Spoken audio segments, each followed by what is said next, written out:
ونصلي على رسول الكريم.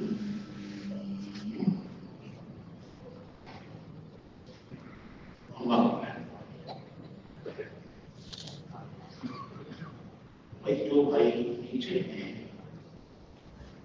نیچے کی منزل میں یا اوپر کی منزلوں میں، وہ یہاں اس منزل میں آ جائیں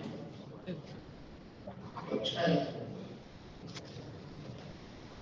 مجلس کی بات اور ہوتی ہے، مجلس کی کیفیت الگ ہوتی ہے. اس لیے جو بھائی اوپر ہے ان کا قیام اوپر ہے، اوپر کی منزلوں میں یا جن بھائیوں کا قیام نیچے ہے، وہ ہمارے مولوی سلیمان صاحب حضرت جی کے خادم تھے. وہ فرماتے تھے کہ بھائی گھر چھوڑ دیا، جگہ وطن چھوڑ دیا، بیوی بچے چھوڑ دیے، اب ذرا بستر بھی چھوڑ دو. وہ جب جمع کرتے تھے تو کہتے تھے کہ گھر چھوڑ آئے، وطن چھوڑ آئے، بیوی بچے چھوڑ آئے، کاروبار چھوڑ آئے، اتنی ساری چیزیں چھوڑ کر آ گئے ہیں، اور ذرا سا بھائی بستر بھی چھوڑ. تو بھائی جو بھائی ہمارے اوپر قیام ہے، جن بھائیوں کا نیچے کی منزل میں قیام ہے، ماشاء اللہ سب چیز قربان کر کے چھوڑ کے آئے ہیں. اب ذرا بستر بھی چھوڑ دیں، یہاں ابھی کافی جگہ ہے، انشاءاللہ مجمع آپ آ سکتا ہے، نیچے کی طرف جگہ ہے. اور ذرا بھائی سوتے ہوئے بھائیوں کو ذرا جگہ دو، جو بھائی سو رہے ہیں ان کو پیار محبت سے ذرا جگہ دو. نحمده ونصلي على رسوله الكريم. دو باتیں عرض کرنا چاہتا ہوں، اس کے بعد وہ جو کل بات گزر کر ہوا تھا 5 باتوں کا، انشاءاللہ اس کا بھی مذاکرہ کریں گے، جس کے ہمیں صبح وار بیٹھ کر ان کی تنظیم کی ترتیب سوچنی ہے، بنانی ہے کہ 4 ماہ پہلے 3 ماہ پہلے جو باتیں ہمارے ذمہ کی گئی تھی، ہم ان کو لے کر وہاں سے چلے تھے، اور کس حد تک پوری ہوئی ہیں، کس حد تک باقی ہیں، اور جو باقی ہے اس کو کس طرح پورا کرنا ہے. تو مشورہ تو اسی کا نام ہے کہ کام کتنا ہوا ہے یہ کرنا نہیں ہے. جب یہ دیکھتے ہیں کہ کتنا ہوا ہے تو یہ پتہ چلتا ہے کتنا باقی ہے. کل الحمدللہ دن بھر کا روزہ کیا ہوئی، ظہر کے بعد بھی، عصر کے بعد بھی، مغرب کے بعد بھی روزہ کیا ہوئی. تو کارگزاری اسی کا نام ہے کہ کتنا ہوا یہ کارگزاری. کتنا ہوا جب یہ پتہ چلے گا تو اس سے یہ پتہ چلے گا کہ کتنا باقی ہے. اور یہ صرف معلومات کے لیے نہیں ہے، یہ دیکھنے کے لیے ہے کہ ہم جس سفر پر ہیں، ہم ایک سفر پر ہیں، ہماری ایک منزل ہے، ایک ہمارا راستہ ہے، ہم اس سفر پہ ہیں. تو کتنا ہمارا سفر ہوا ہے، اسی طرح کارگزاری ہے. ہوائی جہازوں میں جب سفر ہوتا ہے وہ ہر وقت دکھاتا رہتا ہے، ڈسپلے پر ہر وقت دکھاتا رہتا ہے کہ ڈسٹینس ٹریولڈ، ڈسٹینس ریمینڈ. یہ ہر وقت ہوائی جہاز میں جیسے یہ وقت گاڑی دکھاتی رہتی ہے، وہ دکھاتا رہتا ہے کہ ہم نے کتنا سفر طے کیا ہے اور ابھی ہمارا کتنا سفر باقی ہے. وہ ہر وقت اس کا احساس دلاتا رہتا ہے کہ دیکھو اتنا سفر طے کر چکے ہیں اور ابھی ہمارا اتنا سفر باقی ہے. تو کارگزاریت ماشاء اللہ سب کو ملی ہے. سال بھر کی کارگزاری ہے کیا ہم کہاں پہنچے ہیں. تو کہاں تک کتنا سفر کیا ہے تو یہ پتہ چلتا ہے کہ کتنا سفر باقی ہے. اس کو کیسے پورا کرنا ہے. جو سفر باقی ہے اس کو کیسے پورا کرنا ہے. منزل تک انشاءاللہ پہنچنا ہے.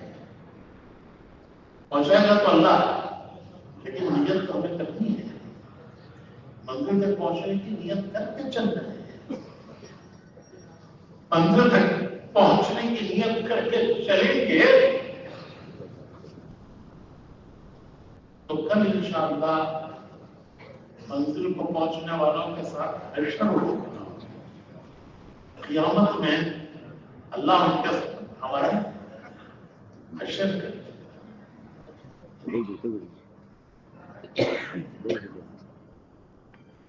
حدیث کی دعاؤں میں ہے, حدیث کی دعاؤں میں ہے اللہم استعملنا بسنت وتوفنا علی ملت وجعلنا من حزبی وجعلنا من رفقاء مع النبیین والصالحین والصدیقین والشہداء والصالحین وحسن اولئک رفیقا. یہ حدیث کی دعا ہے, حضور کی دعا ہے. یہ دعا میں نے حضرت جی کی سن کے مجھے یاد ہو گئی. حضرت جی مہاراج امام الحسن صاحب رحمۃ اللہ علیہ وہ اتنا یہ دعا مانگتے تھے, اتنا مانگتے تھے. اجتماعی دعاؤں میں جماعتوں کی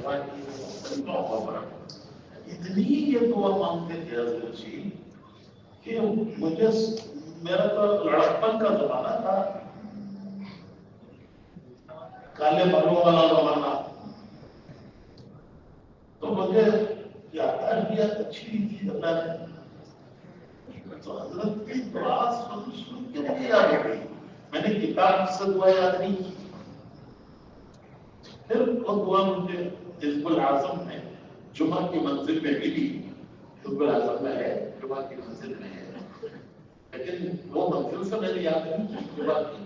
میں تو حضرت کی دعا ہے ان کو مجھے یاد ہو گئی.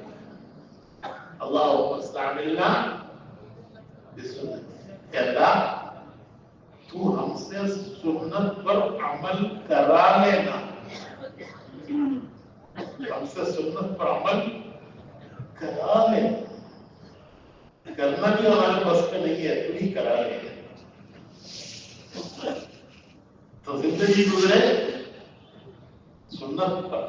یہ دعا مختصر سا خلاصہ بتاتا ہوں کہ زندگی گزرے سنت پر. وتوفنا علی ملت, اور موت آئے آپ کے دین پر. زندگی گزرے سنت پر, موت آئے آپ کے دین پر. وجعلنا من حزبی, کل قیامت میں حشر ہو آپ کی جماعت میں. کیسی عجیب دعا ہے کہ زندگی گزرے سنت پر, موت آئے دین ملت پر, دین پر. وجعلنا من حزبی, حشر ہو آپ کی. لوگ پوچھتے ہیں کون سی جماعت ہو گئی آپ کی. اکثر نئے لوگ پوچھتے ہیں کہ کون سی جماعت ہے آپ کی. وہی ہماری جماعت تو حضور کی جماعت ہے, جو حضور کی جماعت ہے وہ وجعلنا من وجعلنا من رفقاء, اور ہمارا حشر ہو آپ کے ساتھیوں کے ساتھ. وہ کون ہے, وہ کون ہے جن کے ساتھ ہم اپنا حشر چاہتے ہیں. وہ کون ہے جن کے ساتھ ہم اپنا حشر چاہتے ہیں. مع النبیین والصدیقین والشہداء والصالحین وحسن اولئک. کیسے اچھے رفیق ہیں یہ، کیسے اچھے رفیق ہیں یہ. من النبیین والصدیقین والشہداء والصالحین. کیسے اچھے رفیق ہیں.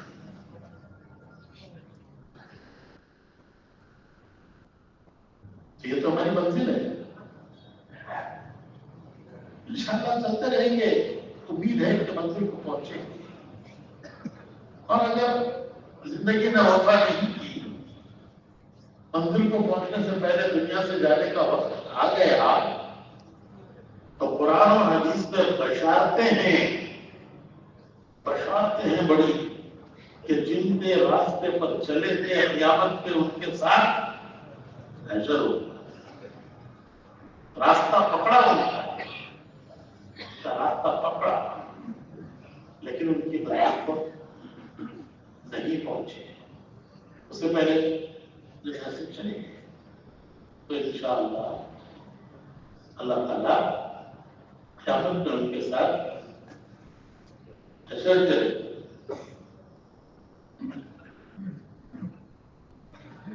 مولانا سید سلیمان ندوی رحمۃ اللہ علیہ بڑے علماء میں تھے.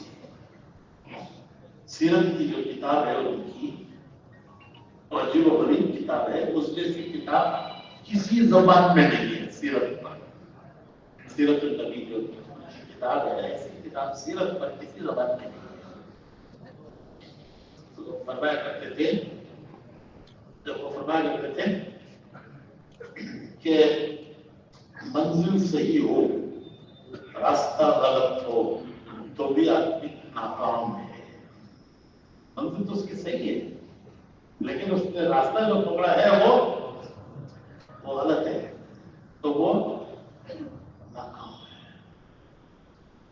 راستہ تو صحیح ہے لیکن منزل غلط ہے تو وہ بھی ناکام ہے. منزل غلط، راستہ تو صحیح ہے لیکن منزل غلط ہے، ناکام ہے. منزل صحیح ہے لیکن راستہ جو پکڑا ہے وہ غلط ہے تو ناکام ہے. اور پھر فرمایا کرتے تھے کہ الحمدللہ الحمدللہ، ہماری منزل بھی صحیح ہے، ہمارا راستہ بھی، ہماری منزل بھی صحیح ہے، ہمارا راستہ بھی صحیح ہے. پھر کیا بول رہے ہیں؟ پھر ہمیں کیا بول رہے ہیں کہ ہماری منزل بھی صحیح ہے، ہمارا راستہ بھی صحیح ہے.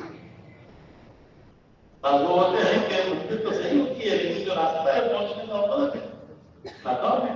بعض لوگ ہیں کہ راستہ تو صحیح ہے لیکن منزل غلط ہے، وہ ناکام ہے. تو پھر فرماتے ہیں الحمدللہ، بولو الحمدللہ، الحمدللہ. ہمارا راستہ بھی ٹھیک ہے، ہماری منزل بھی. یہاں کیا ہو رہا ہے؟ جنہوں نے سیرت کی اتنی ساری کتاب لکھی، کتاب نہیں کتابیں، جنہوں نے اس ہر پہلو پر ایک ایک جلد لکھی، انہوں نے خلاصہ تبلیغ کا بیان کیا کہ تمہارا راستہ بھی صحیح ہے تو تمہاری کیا کرنا ہے. ہمارے حاجی عبدالوہاب صاحب اللہ کے درجات بلند کرے، وہ فرمایا کرتے تھے، مولانا یوسف صاحب کو نقل کرتے تھے، فرمایا کرتے تھے کہ ہماری آخری تمنا، ہر کام کرنے والے کی ایک تمنا ہوتی ہے، وہ جس لائن کی محنت کرتا ہے اسی لائن کی اس کی تمنا بھی ہوتی ہے. جو جس لائن کی محنت کرتا ہے اس کی تمنا اسی لائن کی ہوتی ہے. سیاستدان کی تمنا ہوتی ہے وزیر اعظم نہیں تو کم سے کم وزیر اعلیٰ کا بن جاؤں.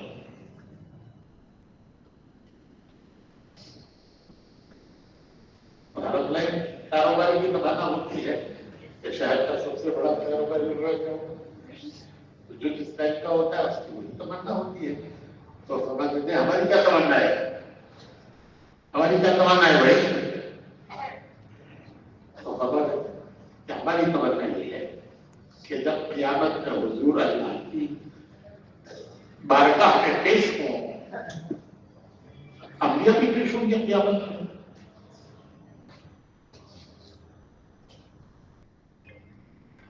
ہم اپنے اپنی کارگزاری سنائیں گے، انبیاء اپنی کارگزاری سنائیں گے،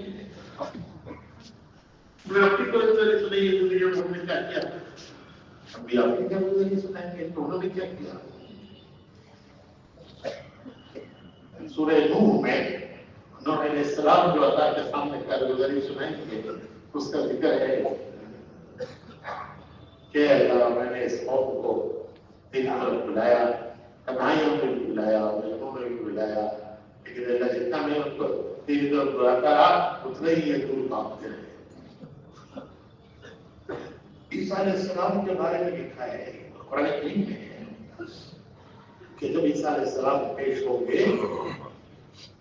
اللہ کی بارگاہ میں تو اللہ رب العزت کو جلال آیا، اور جلال کی کیفیت کے ساتھ اللہ تعالیٰ عیسیٰ علیہ السلام سے پوچھیں گے کہ تم نے اور تمہاری ماں نے یہ کہا تھا کہ میرے علاوہ تم دونوں کو بھی معبود بنا دو؟ اللہ عیسیٰ علیہ السلام سے پوچھیں گے جلال کی کیفیت کہ تم نے عیسیٰ علیہ السلام سے کہیں تم نے تمہاری ماں نے یہ کہا تھا کہ اللہ کے ساتھ ہم دونوں کو بھی معبود بنا دو؟ عیسیٰ علیہ السلام کانپ اٹھے، کانپ اٹھے،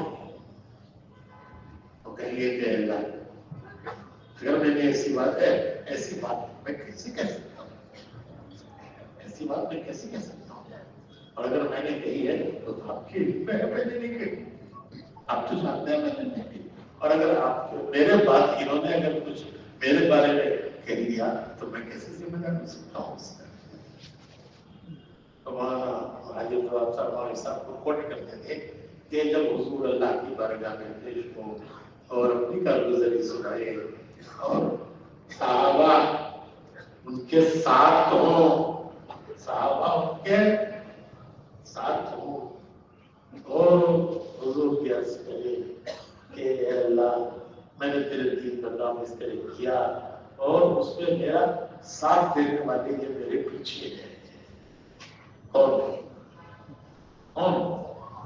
صاحب یہ کرنا دیتے کہ ان کے پیچھے پیچھے ہم بھی ہو جائیں گے، ان کے پیچھے پیچھے ہم بھی ہو جائیں گے، حضور پیش ہو، صحابہ حضور کے ساتھ ہیں اور ان کے پیچھے پیچھے ہم بھی ہو جائیں، اور حضور یہ فرما دے اللہ کی بارگاہ میں کہ اللہ میں نے جو دین کا کام کیا اس پہ میرا ساتھ دینے والے یہ میرے پیچھے ہیں، اور میرے بعد میرا کام جاری رکھنے والے ان کے پیچھے ہیں،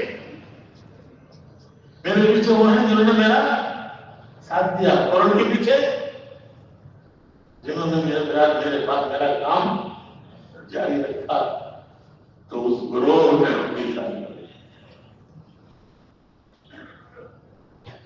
اس گروہ میں یہ ہماری کو وہ حوالہ دے کے کہتے تھے کہ وہاں ہمارے ساتھ تھے، ہماری آخری سوالنا اور آرزو یہی ہے کہ کل قیامت میں ہم اللہ کی بارگاہ میں جو حضور کے ہوں صحابہ ہوں کے ساتھ ہوں، ہم بھی پیچھے پیچھے ہو جائیں، اور حضور یہ فرماتے ہیں کہ اے اللہ کے نبی، اے اللہ میں نے جو کام کیا اس میں میرا ساتھ انہوں نے دیا، اور ان کے جو پیچھے ہیں یہ وہ لوگ ہیں جنہوں نے میرے پاس میرے کام کو جاری رکھا۔ ہماری آخری تمنا یہ ہے کہ اس گروہ میں ہم بھی شامل ہو جائیں۔ اللہم اجعل، اسی دعا میں ہے شروع میں، اللہم اجعل نبینا لنا فردا، اللہم اجعل حزب الحضرت کی جمعہ کی منزل میں دیکھیے، اللہم اجعل نبینا لنا، اللہ حضور آگے ہو، ہم ان کے پیچھے پیچھے چلیں، حضور آگے ہو، کے پیچھے پیچھے اس کو بڑا انصاف ہوا دیتے کہ قیامت میں اللہ کی بارگاہ میں حضور کے صحابہ صحابہ پیچھے پیچھے ہو گئے. اللہ پاک ہمیں قبول فرمائے. اللہ نے اپنے کرم سے اس کام کی محبت دلوں میں ڈالی, اپنے کرم سے لگایا. ہم بھی لگے, ہمیں اللہ نے لگایا ہے, ہم بھی لگے گے, ہمیں اللہ نے لگایا ہے. اس کام سے اللہ نے تعلق عطا کیا ہے, اس کی محبت اللہ نے دلوں میں ڈالی ہے. دل تو اللہ کا ہم سے بھی ہے, جو کل پیسہ ادھر چاہتے ہیں پلٹتے ہیں دلوں کو. تو دلوں میں دل تو اللہ کا ہم ہے. حضور کی دعاؤں میں اکثر حضور تربیت تعلیم کے لیے یہ دعا بالشعر آواز سے مانگا کرتے تھے, یا مقلب القلوب ثبت قلبی علی دینک. یہ لکھا ہے کہ حضور اکثر یہ دعا آواز سے بالشعر مانگا کرتے تھے امت کی تعلیم کے لیے کہ اللہ سے اپنے دلوں کا ثابت قلبی مانگنا ہے. تو اللہ پاک نے کتنے لگے لیکن نہ چل پائے. سب نے دیکھا کہ اپنے اپنے ماحول میں کتنے لگے لیکن نہیں چل پائے. اللہ پاک ہمیں محرومی میں لگا, کرم سے نے اپنے کرم سے اس کام میں لگایا ہے. اس کی محبت اللہ نے ہمارے دلوں میں اللہ نے ڈالی ہے. ہم نہیں لگے ہیں, ہمیں اللہ نے لگایا ہے. ہم نہیں چل رہے ہیں جتنا کچھ بھی چل رہے ہیں, جتنا کچھ بھی چل رہے ہیں, جیسا کچھ بھی کر رہے ہیں, ہم نہیں کر رہے ہیں. اللہ ہمیں چلا رہا ہے.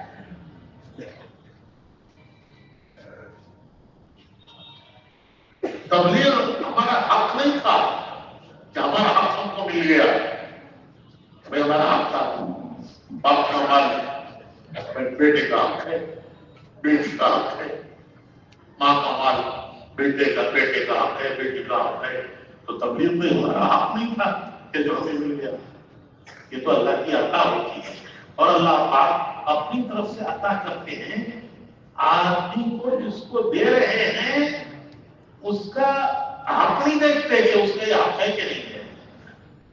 یا حدیث کی دعاؤں میں ہے, یا مبدع النعم, یا مبدع النعم قبل استحقاقها, یا مبدع النعم قبل استحقاقها.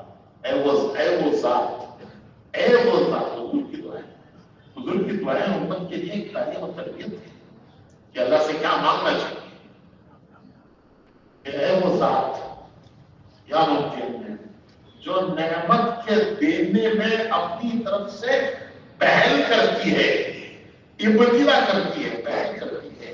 جس کو دے رہی ہے اس کا حق نہیں دیکھتی کہ اس کا حق ہے کہ نہیں ہے. کہ جس کو میں دے رہا ہوں یہ اس کا حق ہے کہ نہیں ہے. وہ تیری ذات وہ ہے کہ جس کو دے رہی ہے اس کا وہ حق نہیں دیکھتی, اس کو نعمت کے دینے میں اپنی طرف سے پہل کرتی ہے, یہ نہیں دیکھتی کہ اس کا حق ہے کہ نہیں. اسی کو کہتے ہیں کریم ذات. کریم, کریم, کریم. ہمارے مولانا ابراہیم صاحب وہ کریم کی تشریح اس طرح کرتے ہیں کہ 3 قسمیں ہیں, بخیل, سخی, کریم. تو کہتے ہیں بخیل وہ کہ ضرورت پر بھی نہ دے. ضرورت ہے, مانگ رہا ہے لیکن اس کا ہاتھ کھلتا نہیں. وہ بخیل ہے کہ ضرورت اور محتاجی کے باوجود بھی, سوال کے باوجود بھی نہ دے. سخی ضرورت کی پوری کر دے, بھائی اس کی ضرورت ہے, یہ ضرورت پوری کر دینی چاہیے. تیسرا درجہ ہے کریم کا, جو ضرورت مند کی ضرورت کو نہیں دیکھتا، اپنی شان سے دیتا ہے، وہ اپنی شان سے دیتا ہے، جس کو دے رہا ہے اس کی ضرورت نہیں دیکھتا، وہ اپنی شان سے دیتا ہے۔ تو تبلیغ جو اللہ نے ہمیں دی ہے، یہ ہمارا حق نہیں تھا کہ باپ کا حق بیٹے کو مل گیا، ماں کا حق بیٹی کو مل گیا، یہ تو اللہ کی دین تھی جو اللہ نے ہمیں ہمارے حق کے بغیر دی ہے، کہ ہمارا حق نہیں ہے، یہ اللہ کی طرف سے یا مفت ہے، انعام ہے، انعام ملا ہے، انعام اسی کو کہتے ہیں کہ جس کی کوئی کارکردگی نہیں ہوتی، وہ انعام ہوتا ہے۔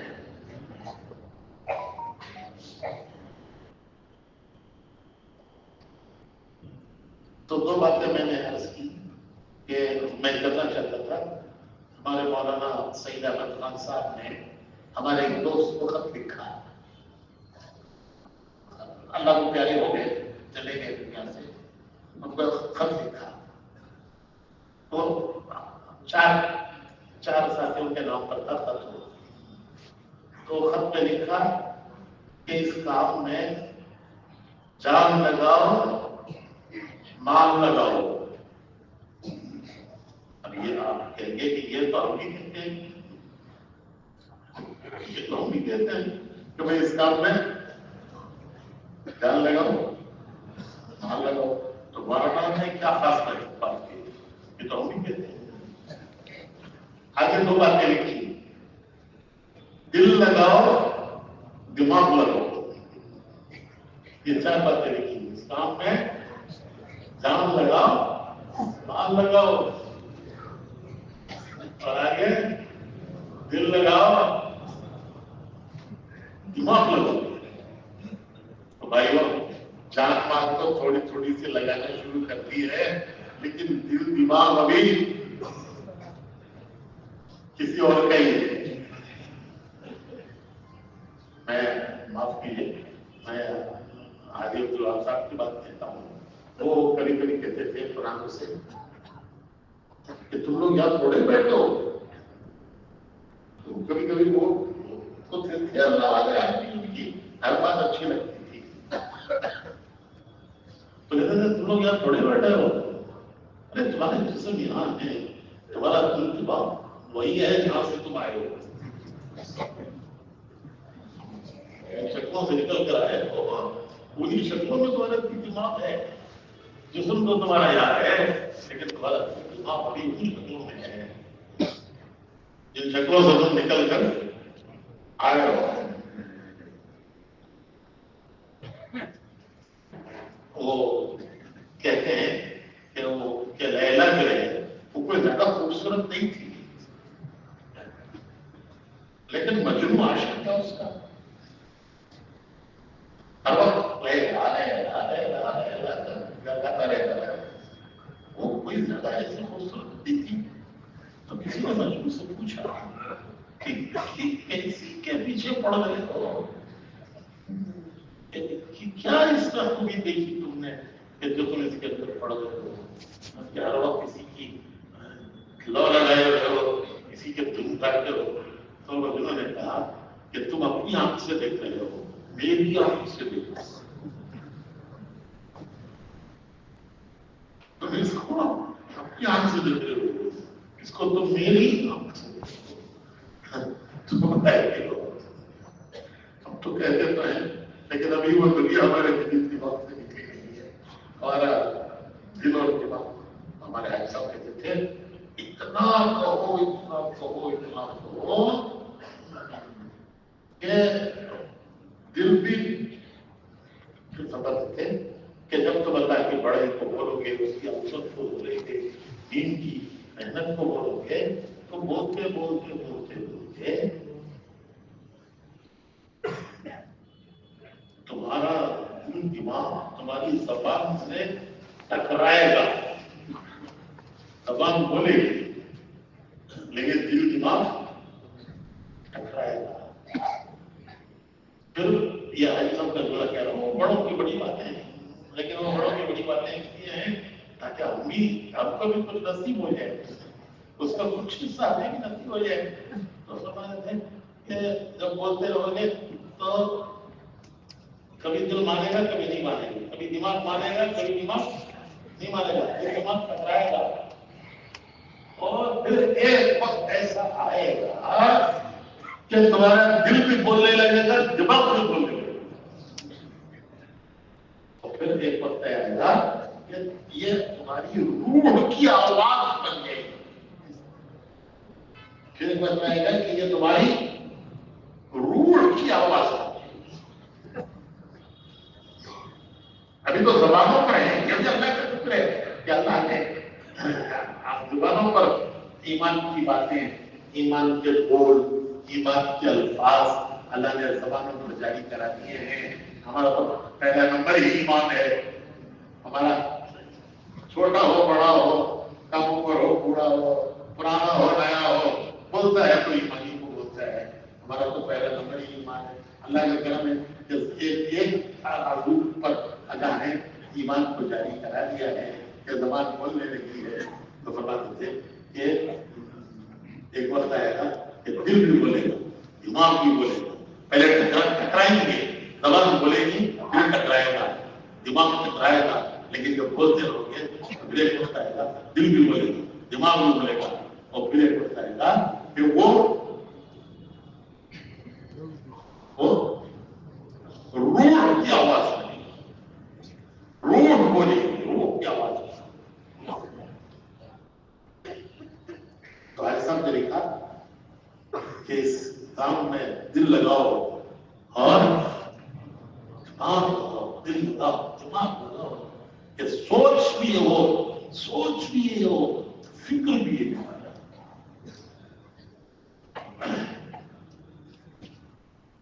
مولانا یوسف صاحب رحمۃ اللہ علیہ جب بیرون میں جانے والی جماعتوں کو، خصوصاً جب بیرون میں جانے والی جماعتوں کو ہدایت دیتے تھے، اس زمانے میں بہت تھوڑی ہوتی تھی جماعتیں، میرا خیال ہے شاید کوئی مہینے بھر میں ایک دو جماعتیں نکل گئی، کسی جماعت موقع پر 5-7 جماعتیں نکل گئی، ورنہ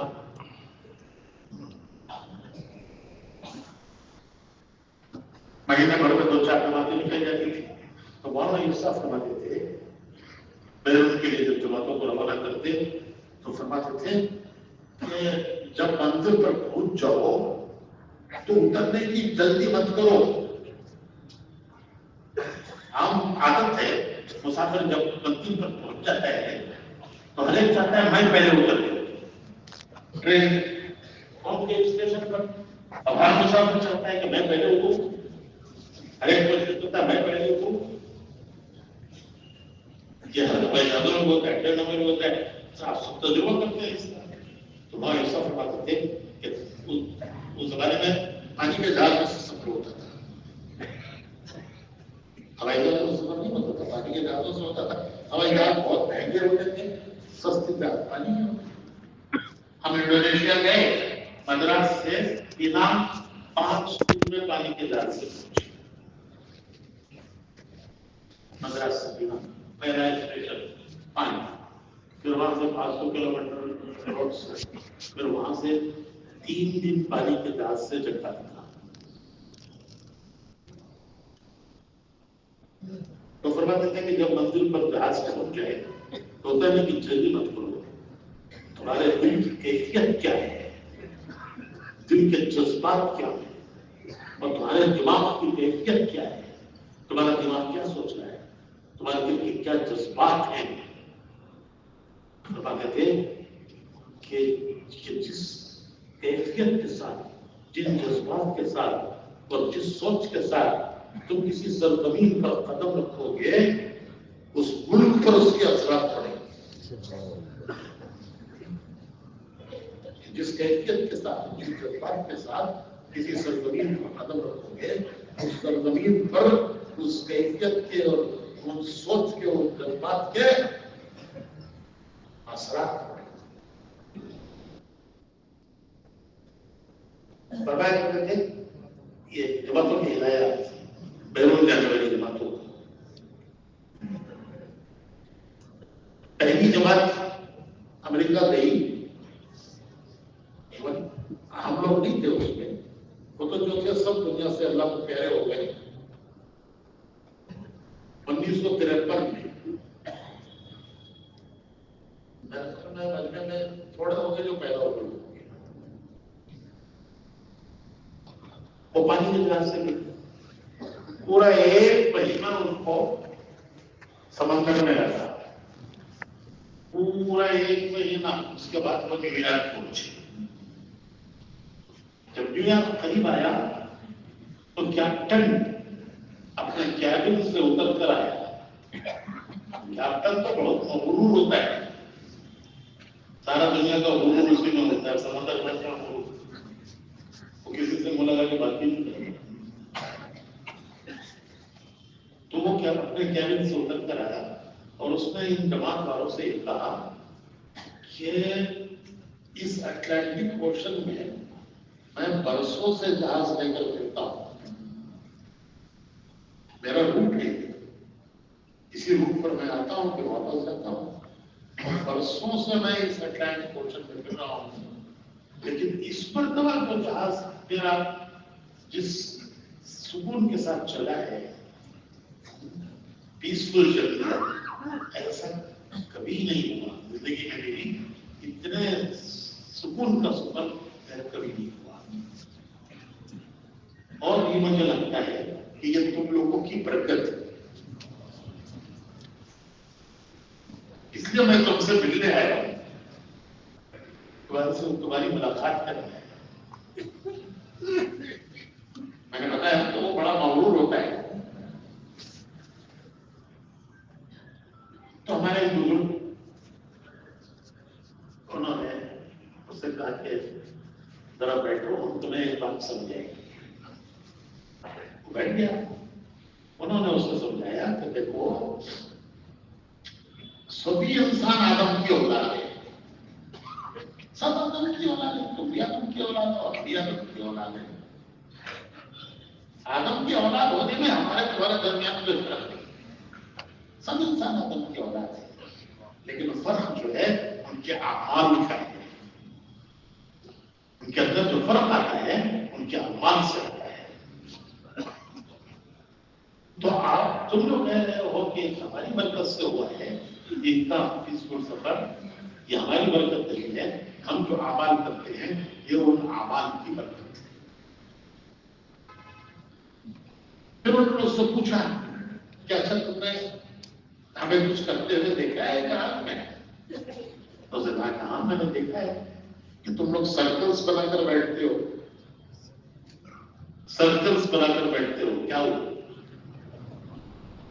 علی کیا ہے؟ اور پھر تم لائنز بنا کے کھڑے ہوتے ہو، وہ کیا؟ اور پھر تم پروسٹریٹ کرتے ہو سجدہ.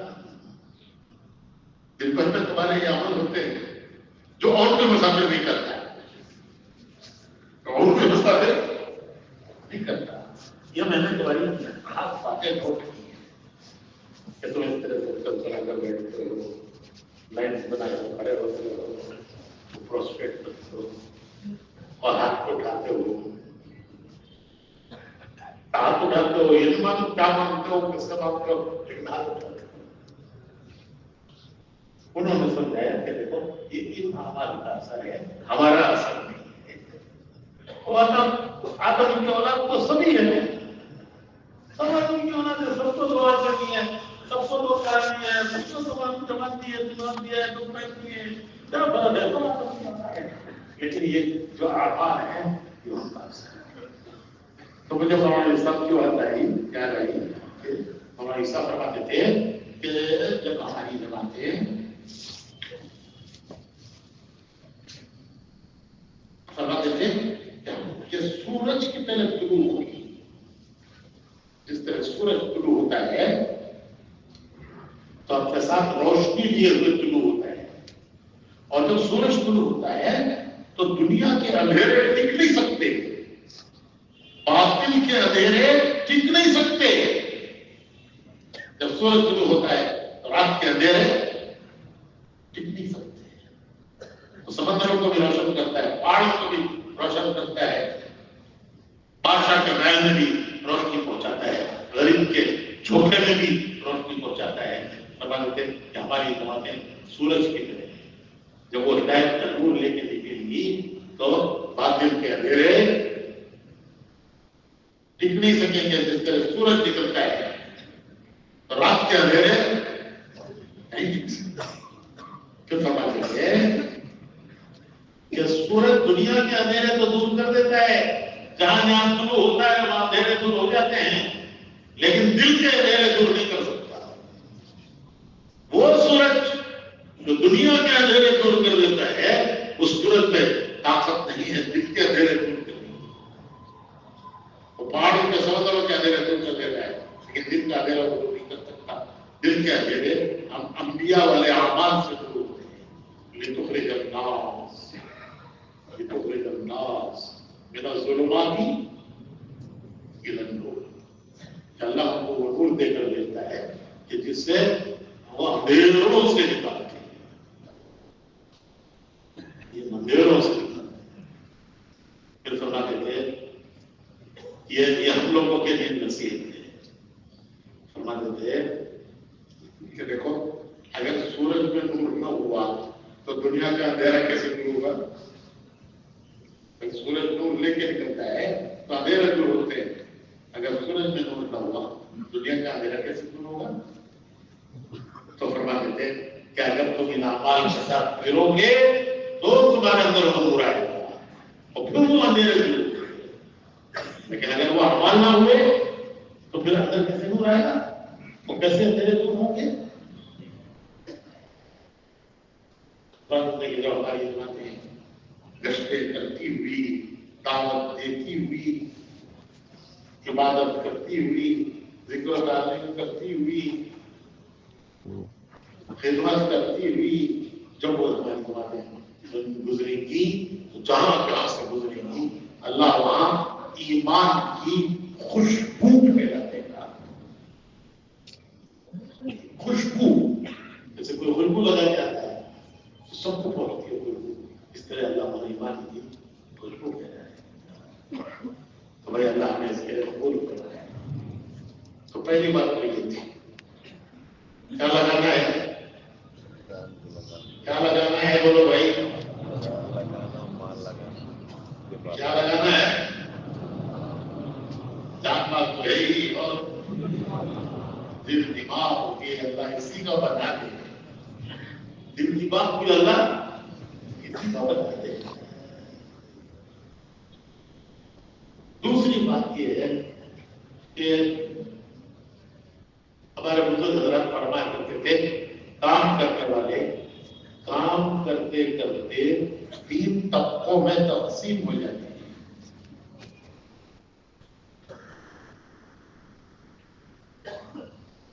غیر محسوس طریقے سے کام کرنے کے لیے کام کرنے والے 3 طبقوں میں تقسیم ہو جاتے ہیں.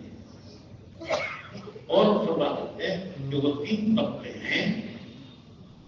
ایک طبقہ ہے تعلیم،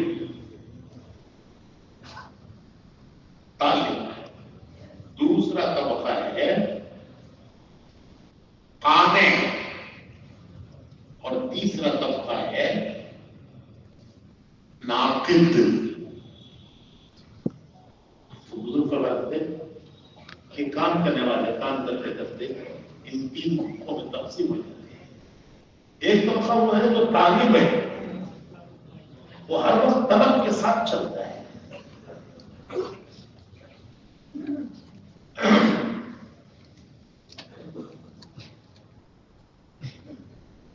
ابتدا میں مولانا یوسف صاحب رحمۃ اللہ علیہ نے حجاز میں کام اٹھانے کے لیے 3 آدمیوں کو بھیجا. حجاز مقدس میں کام شروع کرنے کے لیے مولانا عبید اللہ صاحب رحمۃ اللہ علیہ اور مفتی زین العابدین صاحب رحمۃ اللہ علیہ اور ایک نام اور مجھے آتے ہیں آتا جاتا جائے گا تو کچھ دنوں کے بعد ان حضرات نے خط لکھا. کو خط لکھا مولانا عبید اللہ صاحب مولانا مفتی زین العابدین صاحب ہاں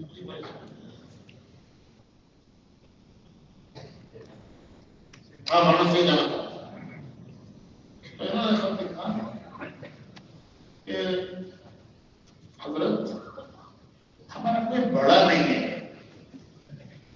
حالانکہ یہ تینوں ہمارے لیے بڑے ہیں، لیکن وہ آپس میں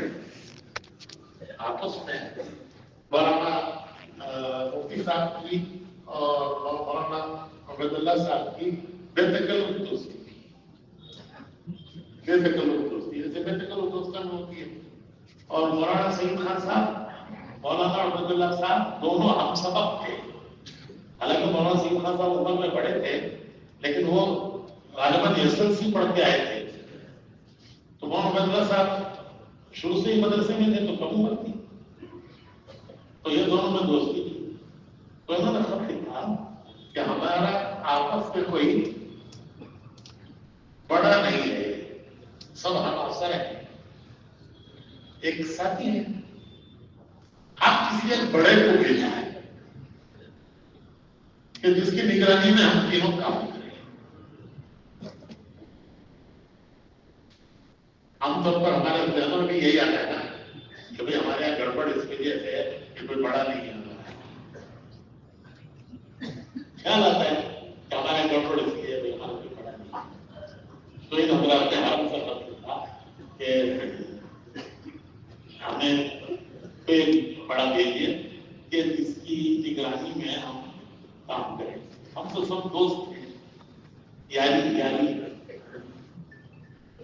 کہتے ہیں معاشرت بڑا حجاب ہے، ہم تو سب دوست ہیں، یاری ہے، کوئی بڑا ہو تو ہم اس کی نگرانی میں کام کریں.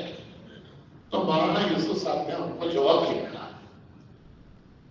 یہ لکھا کہ میں کسی بڑے کو بھیجوں گا، چند دنوں کے بعد وہ بھی تم جیسا ہو جائے گا.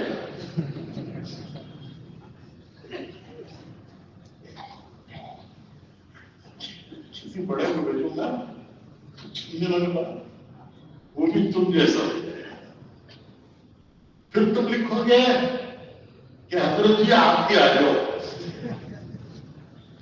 تاکہ ہم آپ کی نگرانی میں صحیح کام کریں. پھر مطالبہ کرو گے کہ آپ ہی آ جاؤ، اور اگر میں آ گیا تو چند دنوں کے بعد میں بھی تم جیسا ہو جاؤں گا. کسی بڑے کو بھیجوں گا تو وہ بھی تم جیسا ہو جائے گا، وہ میں آ گیا تو میں بھی تم جیسا ہو جاؤں گا. پھر کیا کرو تو لکھا کہ ایک دوسرے سے فائدہ اٹھاؤ، ایک دوسرے سے فائدہ اٹھاؤ، ورنہ جو بھی تمہارے پاس آئے گا وہ چند دنوں کے بعد تم جیسا ہو جائے گا. میں بھی آؤں گا تو میں بھی چند دنوں کے بعد تم جیسا ہو جاؤں گا. کیا کرو ایک دوسرے سے فائدہ اٹھاؤ. تو جب مولانا سعید خان صاحب بیان کرتے تھے تو مفتی صاحب اس طرح بیٹھتے تھے جیسے طالب علم بیٹھتا ہے، اور جب مفتی صاحب بیان کرتے تھے تو مولانا عبید اللہ صاحب ایسے بیٹھتے تھے جیسے طالب علم بیٹھتے ہیں. ان میں سے جب کوئی کسی عمل کو کرتے، کسی اجتماعی عمل کو، تو باقی تینوں ان کے سامنے ایسے بیٹھتے جیسے طالب علم بیٹھتا ہے. یہ حضرت کی ان کو نصیحت تھی کہ ایک دوسرے سے تو بھائیو ہمارے اکثر سننے والے یہ کہتے ہیں ہمارا کوئی بڑا نہیں، تو کون آئے گا بڑا؟ کوئی مولانا یوسف صاحب والی بات کہ کوئی بڑا آئے گا تو وہ بھی چند دنوں بعد تم جیسا وہی ہو جائے گا. اور مولانا یوسف صاحب نے لکھا کہ اگر میں بھی آ جاؤں گا تو چند دنوں کے بعد میں بھی تم جیسا ہو جاؤں گا. اس لیے کیا کرو، بولو بھائی ایک دوسرے سے فائدہ اٹھاؤ. یہ ہوتا ہے تعلیم کہ وہ طلب کے ساتھ چلتا ہے، اللہ اسے ہر وقت آگے بڑھاتا رہتا ہے. وہ کسی منزل پر پہنچ کر یہ نہیں سمجھتا کہ میرا کوئی مقام بن گیا ہے، میرا کوئی مقام بن گیا ہے۔ جب آدمی سمجھتا ہے میرا کوئی مقام بن گیا ہے تو وہ گر جاتا ہے۔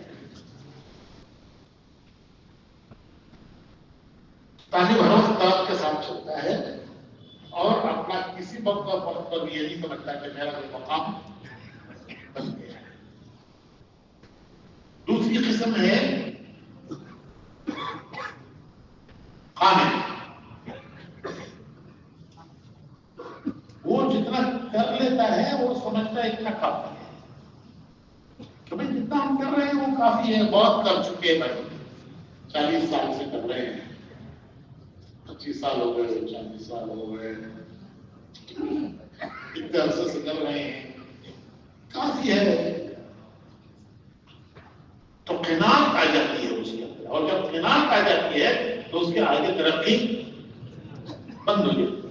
اس نے خود اپنی ترقی کا دروازہ بند کر لیا، کسی نے بند نہیں کیا، اس کا ترقی کا دروازہ کسی نے بند نہیں کیا، اس نے خود اپنی ترقی کا دروازہ بند کر دیا کہ وہ طالب ہونا چاہیے تھا، وہ گر کے قانع بن گیا۔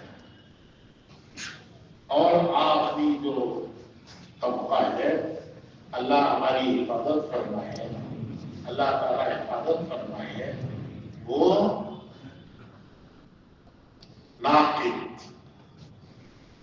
تنقید، ہر ایک پر تنقید، اس کی تنقید سے کوئی نہیں بچتا۔ جب وہ تنقید کا مزاج آتا ہے تو بڑا خطرہ ہے کہ کسی وقت اللہ تعالیٰ کی ناراضگی نہ ہو۔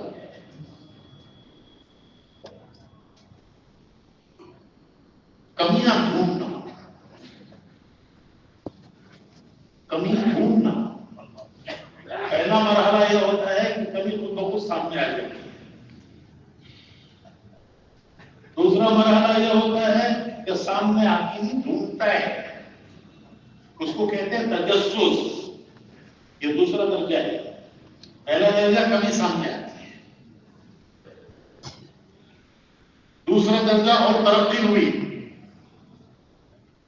کہ وہ کمی ڈھونڈتا ہے، اس کو کہتے ہیں تجسس۔ کہ تیسرا درجہ اس کمی کو بیان کرنا، فلاں ساتھی ایسا کرتے ہیں، فلاں ایسا کرتے ہیں، فلاں ایسا کرتے ہیں، فلاں ایسا کرتے ہیں۔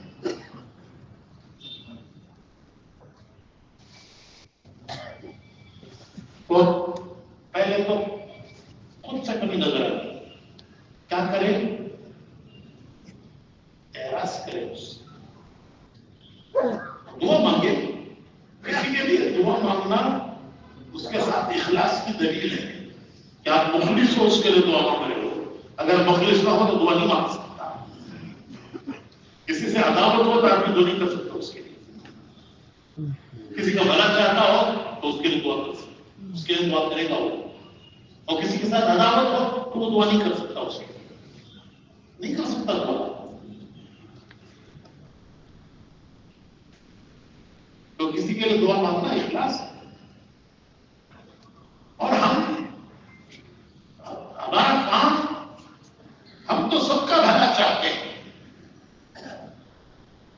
جو ہمارا بھلا چاہتا ہے، ہم اس کا بھلا چاہیں تو یہ تو کاروبار ہے، یہ تو کاروبار ہے کہ وہ ہمارا بھلا چاہتا ہے، ہم اس کا بھلا چاہتے ہیں، تو کاروبار ہے۔ جو ہمارا برا چاہتا ہے، ہم اس کا بھی بھلا چاہتے ہیں، یہ دعوت ہے۔ کوئی کہا ہمارے ساتھ بھلا چاہے، ہم بھلا چاہیں، یہ تو کاروبار کیا، دھندا کیا۔ کوئی ہمارا بھلا چاہے، ہم اس کا بھلا چاہیں، یہ دعوت ہے۔ دعوت یہ ہے کہ جو ہمارا برا چاہتے ہیں، ہم ان کا بھی بھلا چاہتے ہیں۔ تو پہلا مرحلہ ہوتا ہے کہ کمی سامنے آ جاتی ہے، کیا کرے؟ اعراض کرے، نظر انداز کرے، دعا مانگے. یہ اخلاص کی دلیل ہے کہ یہ اس کے لیے دعا کرتا ہے. اگر یہ نہ کر پایا تو پھر دوسرا درجہ یہ ہوتا ہے کہ وہ ڈھونڈتا ہے کمیاں. اور کمی ڈھونڈو گے تو وہ بھائی سب کے اندر ملے گی. انبیاء معصوم ہیں, فرشتے معصوم ہیں, باقی انسان تو سب کو کمی ہے, سب کے اندر کمی ہے. تو کمی ڈھونڈے گا تو کمی تو ملے گی. حدیث شریف میں آتا ہے نا, ایک مسلمان دوسرا مسلمان کا آئینہ ہے. ایک مسلمان دوسرے مسلمان کا, ایک مومن دوسرے مومن کا آئینہ ہے. تو آئینے میں جو کمی نظر آ رہی ہے وہ آئینے کی ہے یا میری ہے؟ بھائی ایک مسلمان دوسرے مسلمان کا, ایک مومن دوسرے مومن کا آئینہ ہے. تو آئینے میں نظر جو کمی آ رہی ہے وہ کمی کس کی ہے؟ وہی ہے نا, وہ تو میری کمی ہے. گھر سے نکلنے سے پہلے آدمی آئینہ دیکھتا ہے, چہرے پہ کچھ لگا تو نہیں ہے, بال ٹھیک تو نہیں ہے, کمی ہے تو بتاتا ہے. آئینہ نہیں تو کوئی کمی تو ایک داغ لگا ہے, وہ مجھے نظر نہیں آتا, وہ تو آئینہ بدلتا ہے. جب آئینے کے سامنے آ کے کھڑا ہوتا ہے تو کمی نظر آتی ہے. تو بھائی کے اندر کمی نظر آ رہی ہے تو حدیث کے مطابق وہ تو میرا آئینہ ہے, تو کمی کس کی ہے؟ وہ میری کمی کو ہی آئینہ بتا رہا ہے. تو دوسروں میں جو میں کمیاں دیکھ رہا ہوں وہ کمی میری کمی میں ان میں دیکھ رہا ہوں. جو کمی میں ان میں دیکھ رہا ہوں تو میں میری کمی میں ان میں دیکھ رہا ہوں. حدیث شریف کی دعا ہے,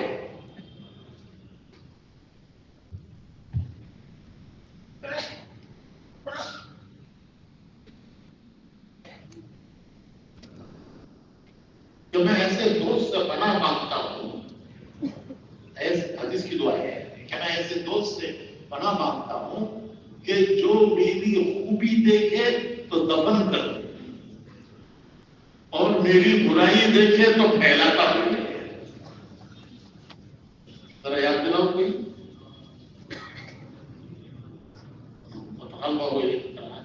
ارعا حسنة دفنها, ارعا حسنة دفنها وارعا سيئة افشاها. کہ میں ایسے دوست سے پناہ مانگتا ہوں, ارعا حسنة جب وہ میری کوئی خوبی دیکھتا ہے تو دفن کر دیتا ہے, وہی اسی کو اس کو وہی دفن کر دیتا ہے. اور میری اگر کوئی برائی اور کمی دیکھتا ہے یہ وہاں سیئتا افشاها, پھیلاتا پھرتا ہے. پبلسٹی واٹس ایپ پر ڈالو.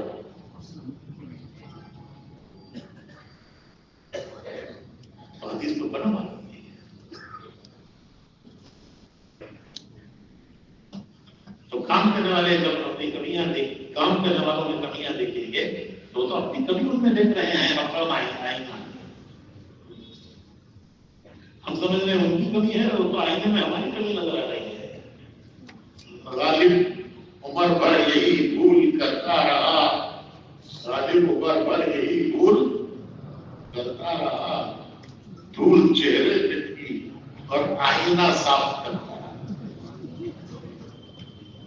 غالب عمر بھر یہی بھول کرتا رہا, دھول چہرے پہ تھی اور آئینہ صاف کرتا رہا. تو بھائی اللہ پاک اس تنقیدی مزاج سے ہماری حفاظت. اللہ رب العزت نے ایک بڑی چیز ہمیں دی ہے, بہت بڑی چیز دی ہے, اس امت کو دی ہے, وہ مشورہ ہے. مشورہ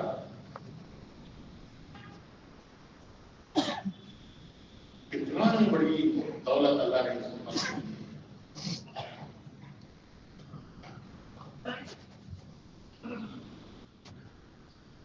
حضرت علی رضی اللہ تعالیٰ عنہ نے حضور اکرم صلی اللہ علیہ وسلم سے پوچھا کہ اے اللہ کے رسول صلی اللہ علیہ وسلم، یہ کام تو آپ کے بعد بھی چلے گا، یہ کام تو آپ کے بعد بھی، دین کا کام تو آپ کے بعد بھی چلے گا، مسائل پیش آئیں گے. یہ حضرت علی نے پوچھا، حضور سے پوچھا، مسائل پیش آئیں گے، اگر ہم ان کا جواب قرآن میں اور آپ کی سیرت میں، حدیث میں نہ پائیں تو کیا کریں؟ اتنی بڑی بات پوچھی.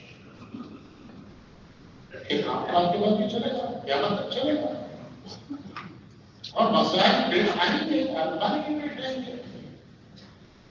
تو اگر مسائل پیش آئیں اور اس کا جواب قرآن میں اور آپ کی سیرت میں، حدیث میں نہ پائیں تو کیا کریں؟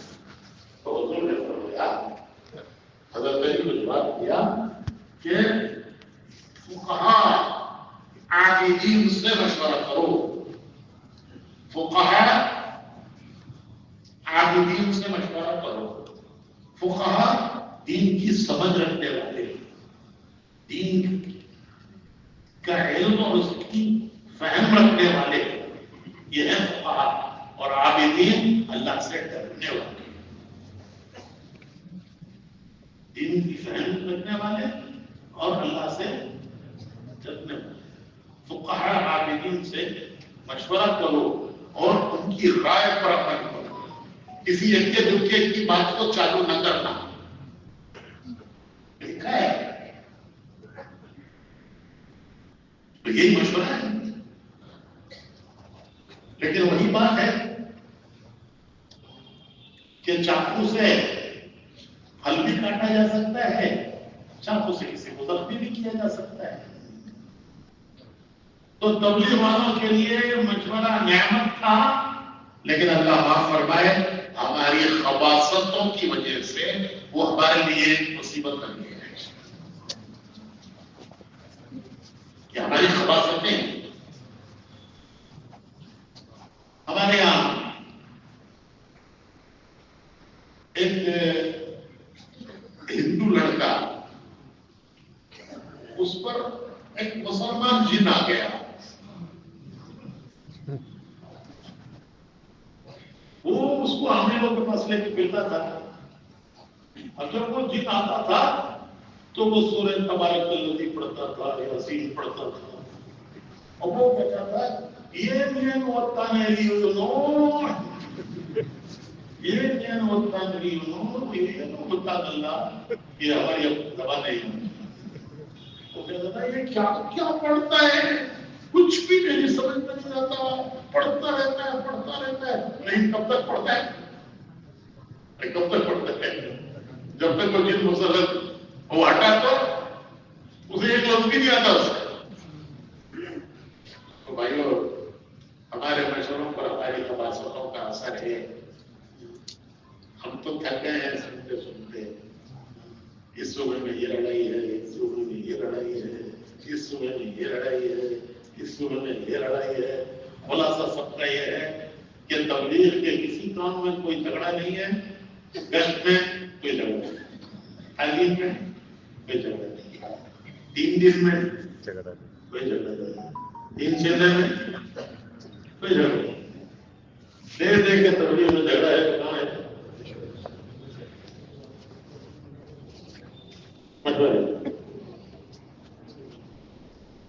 اور مشورے میں کیا جھگڑا ہے؟ مشورے میں جھگڑا یہ ہے کہ میری کیوں نہیں مانتے. ہمارے جنوبی ہند میں،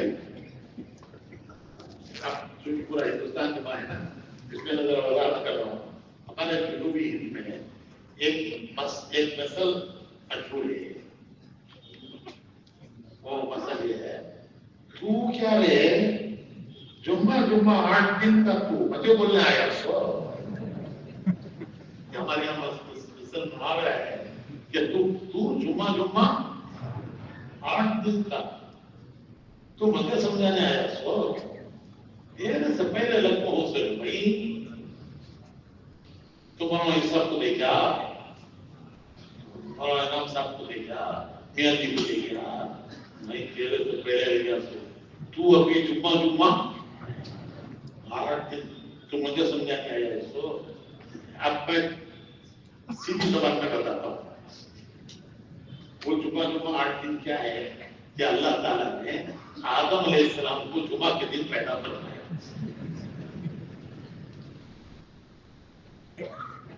تو یہ کہتا ہے کہ تجھے پیدا ہوئے کتنے دن ہوئے تو جمعہ کو پیدا ہوا آدم علیہ السلام کے جمعہ 8 دن تجھے پیدا ہوئے 8 دن اور میں بغور شیطان لوگوں میں اس کی عبادت کر رہا ہوں اور تو کل کا بچہ ہے تجھے 8 دن آدم علیہ السلام کی طرح تجھے 8 دن میں تبلیغ میں جمعہ 8 دن ہوئے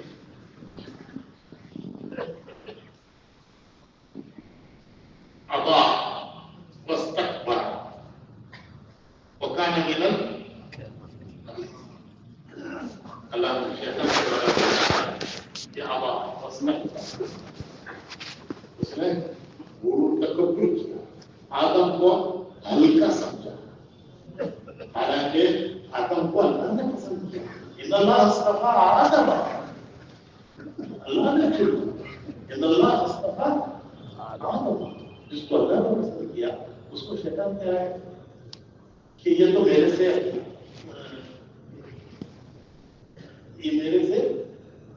میں افضل ہوں اور یہ میرے سے کیا ہے انا خیر منہ میں بہتر ہوں اس سے کتنے برسوں سے میں عبادت کر رہا ہوں کتنے برسوں سے میں ریاضت کر رہا ہوں کتنے برسوں سے عبادت کر رہا ہوں کتنے برسوں سے ریاضت کر رہا ہوں تو میں تو بہتر ہوں اس سے یہ تو جمعہ 8 دن کا بچہ ہے حضرت شیخ کے ہاں شیخ الحدیث رمضان میں اعتکاف ہوتا تھا ایک بڑا مجمع اعتکاف کرتا تھا اور بڑے بڑے علماء ہوتے تھے اس میں بڑے بڑے لوگ ہوتے تھے بڑے بڑے علماء ہوتے تھے شہر کے اعتکاف ہے وہ بڑی سعادت کی نصیبی مانی جاتی تھی تو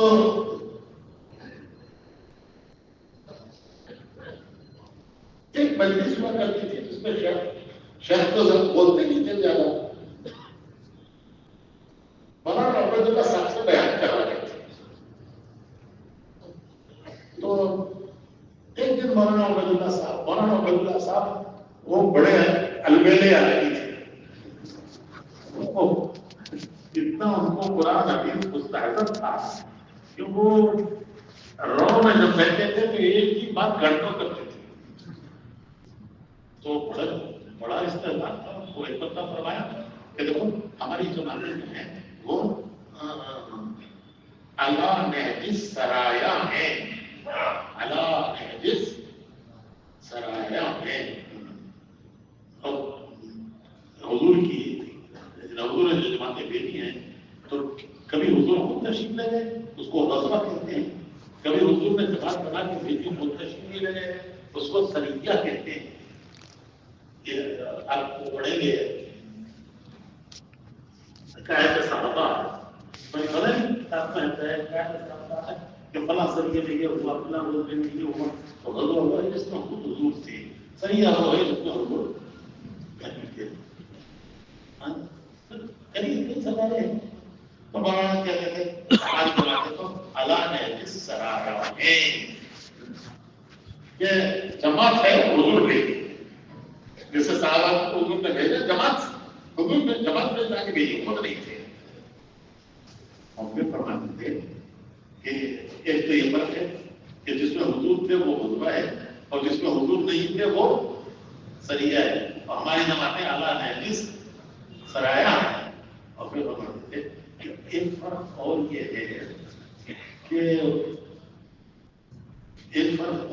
ہے کہ سامنے کفار نہیں بدن پر ہتھیار نہیں میں بھی ایسے ہوتے تدبیر میں سامنے کفار نہیں بدن پر ہتھیار نہیں. سریے میں سامنے کفار ہوتے تھے بدن پر ہتھیار ہوتے تھے. تو وہاں ابو بکر کہتے ہیں کہ سامنے کفار نہیں کیونکہ ہم کس کے پاس جائیں گے بدن پر جائیں گے اور بدن پر ہتھیار نہیں. باقی حالات ہیں جس سرائے میں. ہاں تو شیخ کی مجلس کے ہم کبھی کبھی مولانا کا بیان ہوتا ہے. شیخ کرواتے تھے کہ جتنے مطلب کہ کسی وقت بیان تو مولانا عبید اللہ صاحب کا بیان ہو جاتا ہے. تو ایک دن مولانا کی طبیعت جدھر چل پڑتی ادھر چل پڑتی تھی. تو ایک دن مولانا نے بیان کیا مولانا عبید اللہ صاحب نے کہ جتنے اچھا حضرت شیخ اعتکاف کے بعد بہت سو کو خلافت دیا یعنی اجازت کیا آپ لوگوں کو اللہ تعالیٰ سکھا سکتے ان کی اصلاح کی تربیت کر سکتے تو خلافت ہوا. وہ شیخ بعض لوگ دیا نہیں کرتے عام طور پر اعتکاف کے پورا ہونے کے بعد خلافتیں دیا کرتے تھے. تو مولانا نے بیان کیا کہ جتنے لوگ اور بھی یاد نہیں ہے پورا وقت بیان مجھے لمبا ہے تو جتنے لوگ شیخ سے خلافت حاصل کرنے کے لیے اعتکاف کیے ہوئے ہیں ان کی نیت شیطان کی نیت.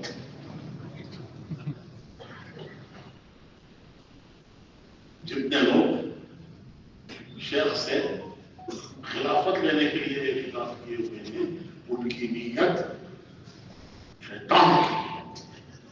اور پھر اس نے کھولا. اچھا شیخ کے پاس شکایت پہنچ گئی. بڑے اتپاد کوئی تبلیغ والوں کا مجمع نہیں ہے یہ جو چاہے وہ دو. شیخ کے پاس شکایت پہنچ گئی کہ ہماری نیت کو شیطان کی نیت کہتی ہے کہ تبلیغ والوں کی زبان پر کوئی لگام نہیں ہے جو چاہتے ہیں ہماری نیت پر شیطان کی نیت سے پہلے شیطان کی نیت ہے ہم اس کے لیے یہاں کا ہوگا. شیخ تمہاری شکایت پہنچ گئی. شیخ نے کہا کہ کیا ان کے بیان سے پہلے میں بیان کروں گا. حالانکہ شیخ بیان نہیں کرتے.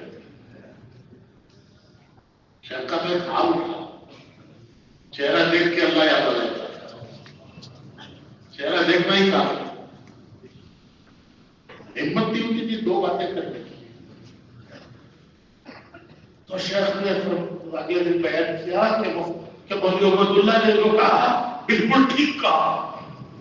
سب اس انتظار میں سے کہ آج مولانا عبید اللہ صاحب کی دعوت ہے آج خبر لے گئے ایسی باتیں نہیں کرتے. تو شیخ نے شروع کیا کہ مولانا عبید اللہ نے جو کہا بالکل ٹھیک کہا ہے. شیطان نے بھی برسوں ریاضت کی تھی کسی امید پہ کہ میں خلیفہ بنوں گا اور خلافت چلی گئی آدم کو. شیطان نے بھی برسوں عبادت کی تھی اس نیت سے خلافت سے اس امید پر کہ میں خلیفہ بنوں گا اور خلافت چلی گئی اور محروم ہو گیا. اس عبادت اس ریاضت ریائی کے ہونے پر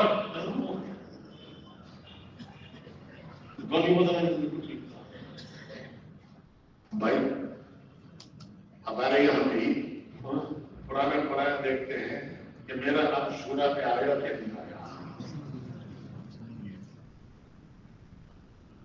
میرا نام بھی شورا میں آیا. صحابہ جب حضرت عمر یہ ہماری مسجد کی اندر نہیں گئی مت گھبراؤ. حضرت عمر ملک میں گیا شام ایران دو بڑی بڑی حکومتیں عالم اسلام میں آ گئی. تو جگہ جگہ حضرت عمر امیر بنا کے پیش گورنر اس زمانے کے زمانے میں گورنر وہ زمانے کے زمانے میں وہ امیر تھے، شام کے امیر، ایران کے امیر، مختلف جگہوں کے امیر بنا کر بھیجتے تھے۔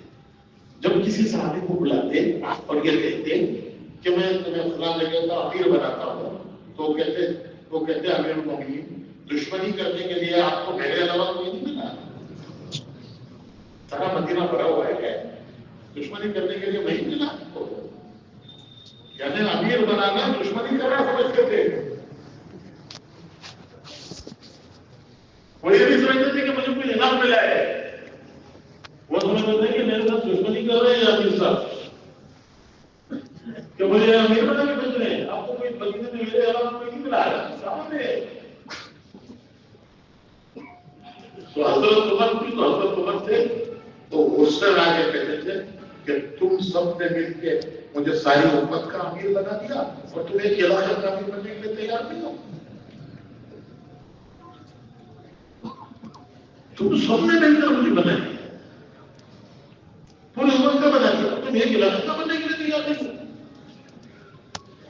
تو ساری دشمنی میرے اکیلے کے ساتھ کرتے ہو، اور میں امیر بناتا ہوں تو کہتے ہو میرے ساتھ دشمنی ہے۔ تو وہ صحابی کہنے لگے اچھا حضرت ایسا کیجیے، ایک سال کے لیے بتائیے، ایک سال اگلے سال کیا امیری، اور وہ امیری بھی ایسی امیری کی تبلیغ والوں کی طرح کی امیری، کبھی ایک سال کے لیے اچھا جاؤ اگلے سال دیکھیں گے، تو کسی کو امیر بنانے کو کہتے ہیں کیا میرے ساتھ آپ کو دشمنی کرنے کے لیے آپ کو نہیں ملا؟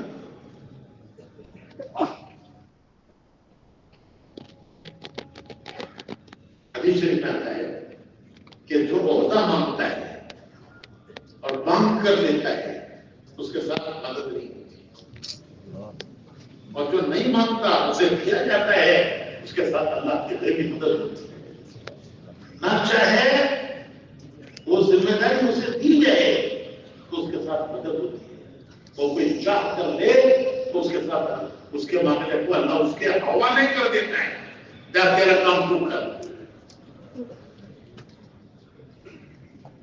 جو مانگ کر لے تو اللہ اس کے حوالے کر دیتا ہے، تیرا کام کر، اور نہ مانگے وہ بند اسے کوئی ذمہ دار اسے کوئی ذمہ داری نہیں، وہ نہیں چاہ رہا ہے، وہ بچنا چاہتا ہے لیکن اس کو ذمہ داری دی جاتی ہے تو وہ اس کے ساتھ اللہ کی مدد ہوتی ہے، اور جو خود سے ذمہ داری مانگتا ہے اس کے ساتھ اللہ کی مدد ہوتی ہے، اس کا کام اس کے حوالے اللہ کا ہوتا ہے، تیرا کام تو نہیں مانگتا، تو نے مانگ کے لیا نا، ارے تو نے مانگ کے لیا نا، اب تیرا کام تو کر، تو نے نہیں مانگا تھا، لوگوں نے مجھے دیا ہے، اب میری مدد تیرے ساتھ۔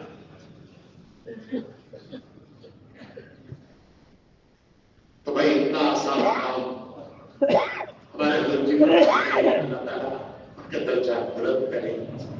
فرماتے تھے کہ گاڑی تو اللہ کی مدد سے چل رہی ہے، گاڑی تو اللہ کی مدد سے چل رہی ہے، اللہ چلا رہا ہے اور چلتی رہے گی جب تک اللہ چاہے گا، چلتی رہے گی جب تک اللہ چاہے گا، لیکن دھوکہ ہمیں یہ ہو رہا ہے کہ ہم چلا رہے ہیں، دھوکہ ہمیں یہ ہو رہا ہے ہم چلا رہے ہیں، حالانکہ گاڑی اللہ چلا رہا ہے، اس کی مدد سے چل رہی ہے اور چلتی رہے گی جب تک اللہ کی مدد چلے گا، اور جہاں اللہ کی مدد ہٹے گی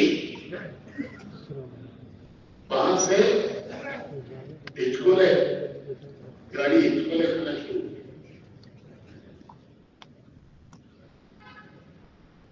وہ موٹر سائیکل میں کچرا آ جاتا ہے نا،